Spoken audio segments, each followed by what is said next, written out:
place. Like, it wasn't right. It was like they moved me from being a IB honor student to taking standard classes. Do you find Ms. Fatuga, her story familiar in terms of these transitional schools and transitional kind of situation? Say something in reference to that. It's very familiar.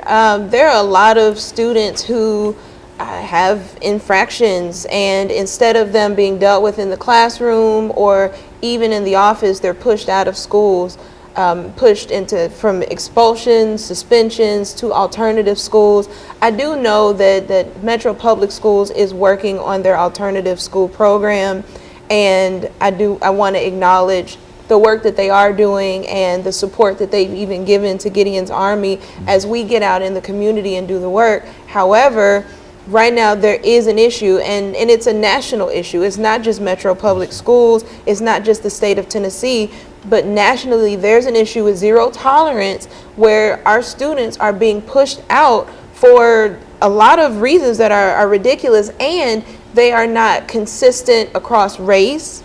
They're not consistent across the school districts, even across schools, even as it's dealt with from teacher to teacher. What the research does say is that kids are funneled out of the classroom and into the office at an unfair rate.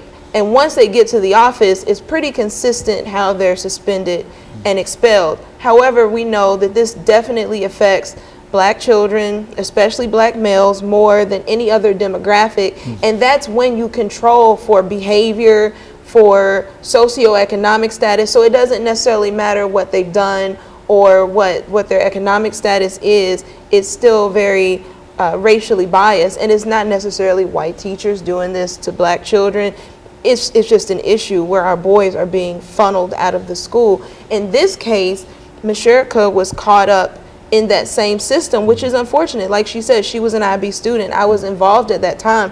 I looked through the accounts that other students had written where they said she did not do it, or she tried to stop the fight, that it had nothing to do with her, and still they wanted to suspend her for a calendar year, and she would have been suspended for a calendar year had we not appealed it. And even with the appeal, we got a 6 weeks. And I think we really should have taken it to one more level, but you know, that's parental decision. Do you find that is general, the suspension for that period of time, for a calendar year? And how detrimental from your own experiences can that be to a student?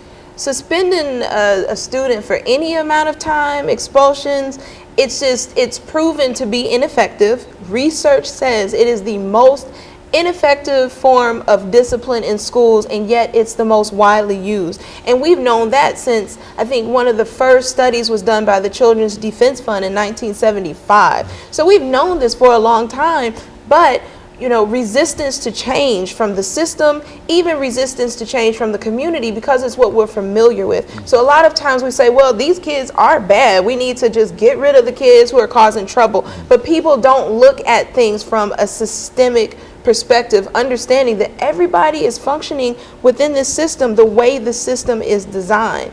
And so we really have to take apart what's going wrong in this machine, so that everybody and everything functions, so that our young people, all of our young people, not just the Black students, not just the white students, but so that everyone is successful.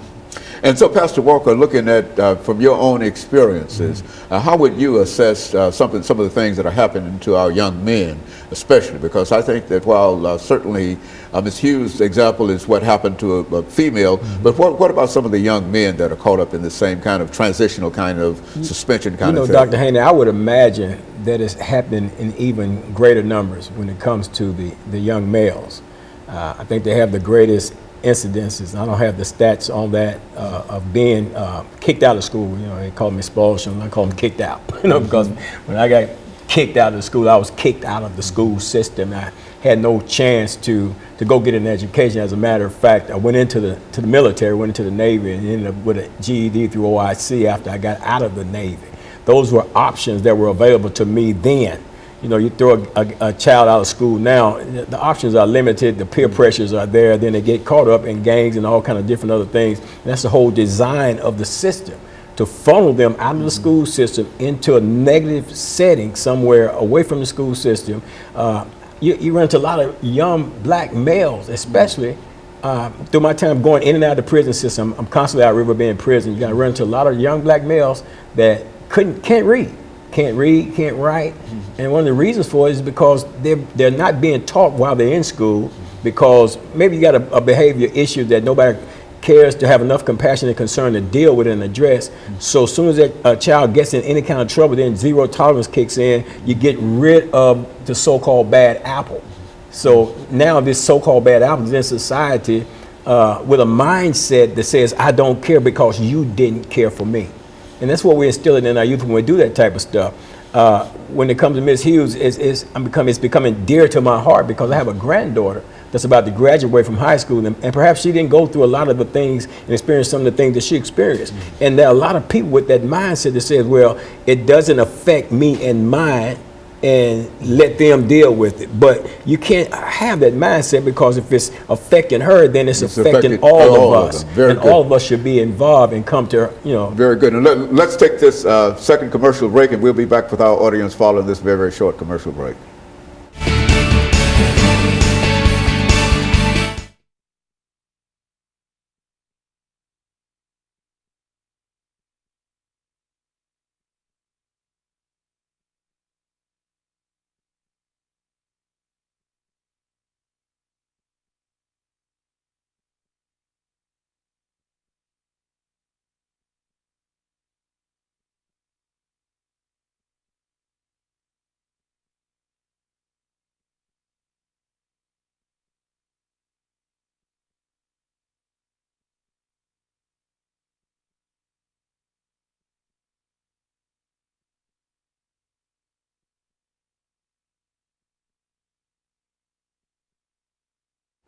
Thank you, and welcome back to the final segment of the show for today. We're talking to Ms. Fatuga, Ms. Hughes, and Pastor Walker in reference to some of the issues involved with young people getting caught up in expulsion and eventually ending up in the correction system.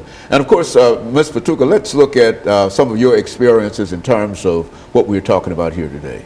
Okay.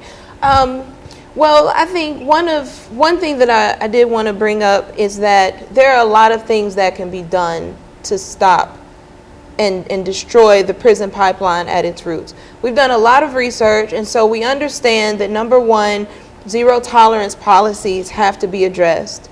The juvenile court system is going to have to be restructured. We can't just continue to bring in different programs and put bandages on the situation. We have to restructure the program, which is actually, it's called BARGE, Balanced and Restorative Justice, and it's recommended by our federal government, but it's something that we have to do here. The other thing is looking at how our young people are policed and reshaping how we view harm and how we allow our young people to make mistakes, to learn from their mistakes, and to repair the harm that's caused. Does that mean that we'll just stop suspensions and expulsions altogether? No. Does it mean that we'll keep every single child from being incarcerated? No. But there are definite things that we need to do so that we can make these changes and save as many of our young people as possible. And so we're launching a really big campaign. The young people have named it Set Your Own Bars, that they don't have to answer to these statistics. They don't have to become a statistic. They don't have to prescribe to the youth violence and all of these things. And they don't have to bow down to this system of oppression of this actual prison pipeline that's funneling them, that they have the power to make the changes that need to be changed. And so phase one, which is what we're in right now, is educating the community and building a stronger base of young people to participate. We've got some really amazing high school and college students who are leading the way, paving the way, but we can always use more. We can always use more hands. And who knows better what is happening than the young people who are in that system?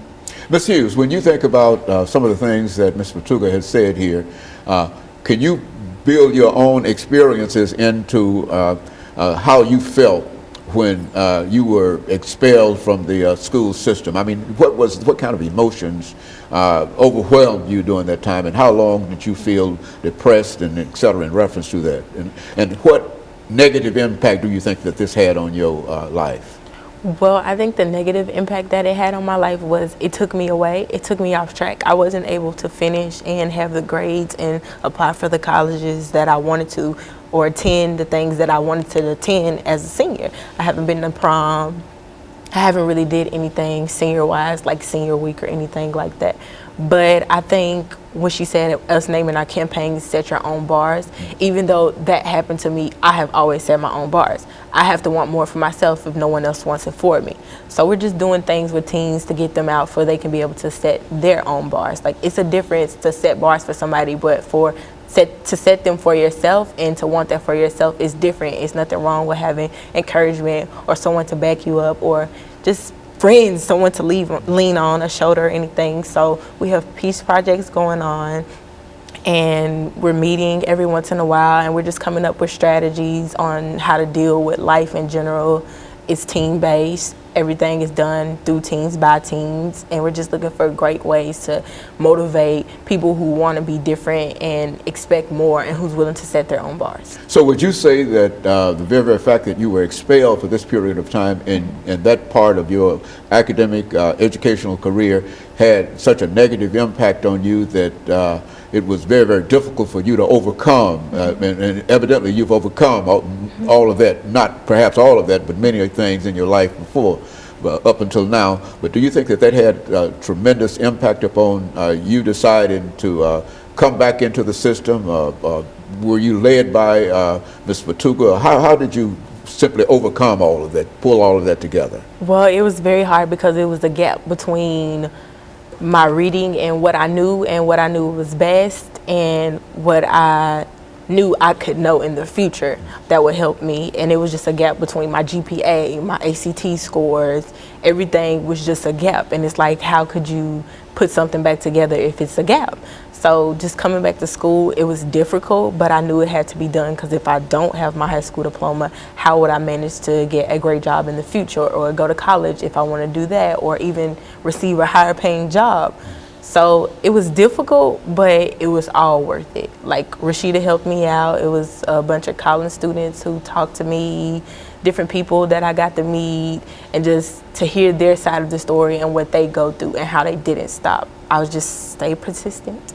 And so you think what you're talking about now can have a real impact upon a large number of other young people who might be caught up in this transitional school kind of situation? I think so. If they're willing to do it, then why not do it? It's nothing wrong with doing it with someone who's doing it like you want to do it, and just doing it together. So I think it will have an impact on them. But if you're not determined, if you're going to play around, those are not the people we're looking for. We're looking for people who's really willing to set their bars and do better in life. So that's the name of the program, Set Your Bars. In other words, determine where you want to go and what you want to do. Is that what we're saying here? Yes, sir. Where you want to go and where you want to be in life. How you want to be viewed versus how someone views you. Pastor Walker, and I think we've got about 3 minutes before we end this show for today. But in a real sense, I think that this program, if replicated generally throughout the metropolitan system and everywhere else, would have a very, very positive impact upon many of our young people. Would you say that from what you know about what they are doing? Well, I know for sure that the impact that it may have had on her, and her ability, her resilience to bounce back from it all is not something that you may find in a lot of the students, that they're going through this and experience this thing right here. Fortunately for her, she has that within herself, and then she had a support system around her to help her to be able to navigate her way through this. And then they brought down the standards and stuff like that, even set roadblocks when she got back somewhat into the system. Now she's saying that she's not been able to experience a lot of things that she would normally have experienced as a senior, who had a determined mindset to excel in the things that she was in school to accomplish. So there was a whole lot that goes into that process. But what I really like to do is be able to identify to your audience here how they can get in touch with Gideon's Army and the Peace Project so that we can create some partnerships and move this thing forward. Ms. Fatuga, why don't you give us that information about how people might be able to get in touch with you and how they might be able to help you in order to perhaps make this a much broader operation than you have. Thank you. Our phone number is 615-852-7530, and our email address is onearmyunited, that's ONE, armyunited@gmail.com. And so they can get in touch with you, and you've got some information that you can send out to them and sort of encourage them to do other things. Is that what you're saying? Yes, we have got work. We are going to, if you call us, we are going to put you to work. There are so many things to do, from voter registration to volunteering with young people to hosting events. I mean, there's so many different things that can be done. So, Pastor, final comments. You know, and we need that help. We need that help. We need it from people who have children in the school system who are experiencing that. We need that help from people that have children in the school system who are not experiencing that. We need voices from both sides of this thing, because this is so important, because it's affecting our children, and if it affects our children, it's going to affect the whole of society, because after all, we're saying that the children are our future. So if the children are our future, seem like we will want to be actively involved in nourishing our future so that we can have a hope. So I'm encouraging people to get involved. Call the number, you know, get involved with Gideon's Army, and let's make a difference. Let's do something instead of just sitting around complaining and talking about our youth. I mean, our youth are caught up in the school system, man. They're putting them on all kind of ADHD medication. Dr. Haney, when I was an intravenous drug user in the prison system, I used to shoot Ritalin.